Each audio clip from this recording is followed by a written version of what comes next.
Hari ini, di tengah hiruk-pikuk kota Jakarta, sebuah peristiwa menarik perhatian banyak pihak. Suasana ruang sidang Pengadilan Tipikor Jakarta mendadak jadi sorotan. Bukan hanya karena kasus yang disidangkan, tetapi juga karena kehadiran tokoh-tokoh penting yang turut hadir menyaksikan jalannya persidangan. Kehadiran mereka menambah tensi dan rasa ingin tahu publik terhadap kasus ini. Mantan Gubernur Sumatera Utara, Edi Rahmayadi, sosok yang dikenal tegas dan berani, tiba-tiba muncul di antara para hadirin. Kehadirannya menimbulkan spekulasi dan pertanyaan, apa yang membawanya ke persidangan ini? Terlihat hadir langsung di sidang duplik.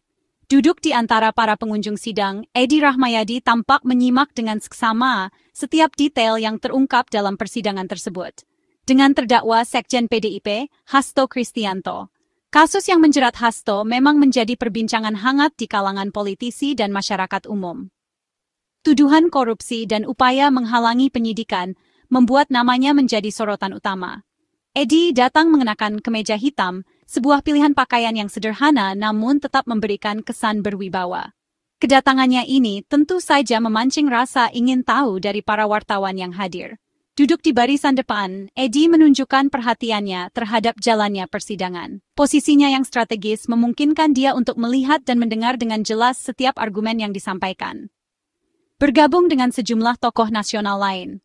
Kehadiran tokoh-tokoh penting ini semakin menegaskan bahwa kasus ini bukan sekadar kasus hukum biasa, melainkan memiliki dimensi politik dan sosial yang luas.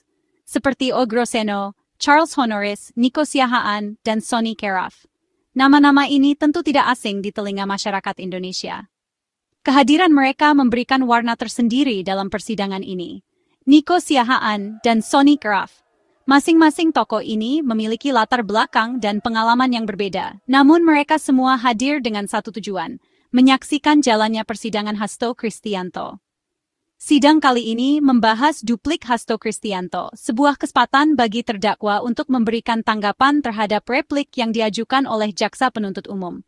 Atas replik Jaksa KPK. Replik dari Jaksa KPK tentu berisi bantahan dan sanggahan terhadap pembelaan yang sebelumnya diajukan oleh Hasto Kristianto. Sebelum sidang dimulai, suasana tegang terasa di ruang sidang. Para pengacara terlihat sibuk mempersiapkan materi pembelaan terakhir. Hasto sempat menegaskan dengan nada suara yang mantap dan penuh keyakinan bahwa dirinya telah menyiapkan segala sesuatu yang diperlukan untuk menghadapi persidangan ini.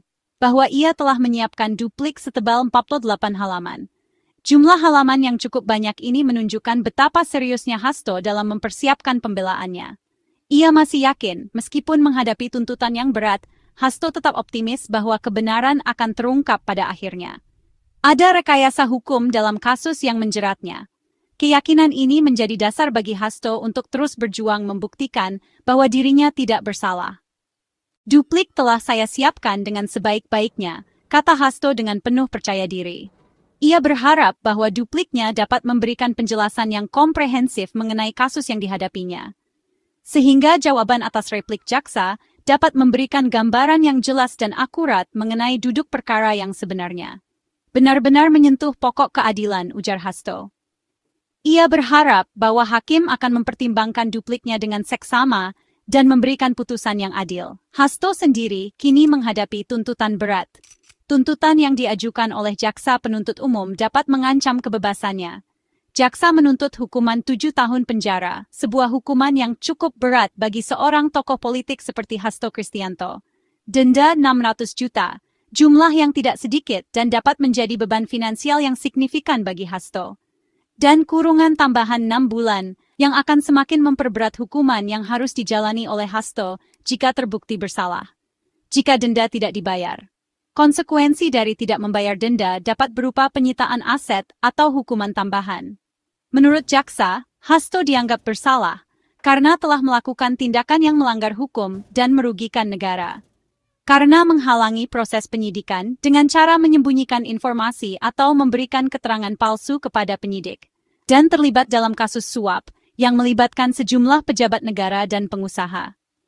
Terkait pengurusan PAW anggota DPR untuk Harun Masiku. Kasus ini menjadi semakin rumit karena melibatkan banyak pihak dan kepentingan yang berbeda. Kasus ini menjadi perhatian publik bukan hanya karena implikasi hukumnya, tetapi juga karena dampaknya terhadap citra partai politik dan kepercayaan masyarakat terhadap lembaga negara. Bukan hanya karena melibatkan nama besar seperti Hasto Kristianto, tetapi juga karena kasus ini menyentuh isu-isu penting seperti korupsi, penyalahgunaan kekuasaan, dan keadilan hukum. Tapi juga karena proses hukumnya yang dinilai oleh sebagian pihak penuh dengan kejanggalan dan kontroversi, yang penuh drama dan sorotan media. Setiap perkembangan dalam kasus ini selalu menjadi berita utama dan perbincangan hangat di media sosial. Apakah keadilan akan benar-benar ditegakkan?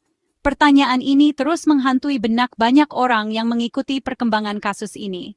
Ataukah masih ada babak baru yang akan mengungkap fakta-fakta baru dan mengubah arah jalannya persidangan? Yang menanti di persidangan selanjutnya.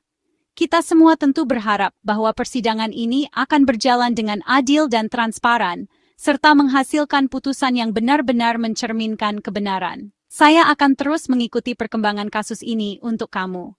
Karena itu, jangan lewatkan setiap informasi terbaru yang akan saya sampaikan. Jangan lupa subscribe dan aktifkan notifikasi agar kamu selalu mendapatkan update terbaru mengenai kasus ini dan berita-berita penting lainnya. Supaya kamu nggak ketinggalan kabar terbaru. Tetaplah bersama kami untuk mendapatkan informasi yang akurat dan terpercaya.